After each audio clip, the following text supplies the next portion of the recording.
Women's degree కాలేజీలో urban ఏరియాకి సంబంధించిన ఓటర్లు ఎక్కువ మంది ఉన్నారు కాబట్టి ఇంకొక 2-3 పోలింగ్ స్టేషన్లు పెంచితే బాగుండేది. ఎందుకంటే ఒక్క ఓటరు లైన్లో నిల్చుంటే దాదాపుగా ఒక గంటన్నర సమయం పడుతుంది. అయినా టీచర్లు ఓపిక కొద్దీ వారి యొక్క ఓటును డాక్టర్ బాబాసాహెబ్ అంబేద్కర్ గారు ఇచ్చిన ఓటును ఉపాధ్యాయులంతా ఓపిక కొద్దీ సజావుగా చాలా సంపూర్ణంగా వినియోగించుకున్నారు.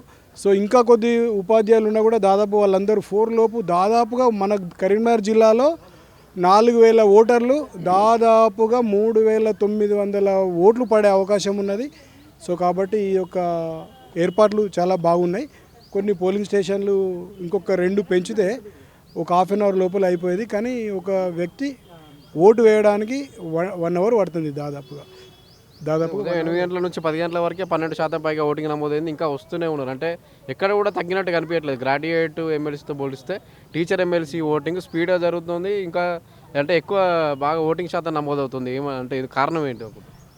అందరూ దాదాపుగా అంత ప్రతిభావంతులు కదా, ఓటుతోటి సమాజాన్ని మార్చే ఉపాధ్యాయులు కాబట్టి తమ యొక్క ఓటును వినియోగించుకొని ప్రజలకు ఒక ఇండికేషన్గా చూపెట్టడానికి ఉపాధ్యాయులంతా ముక్త కంఠంతో ఓటేద్దామని వచ్చారు.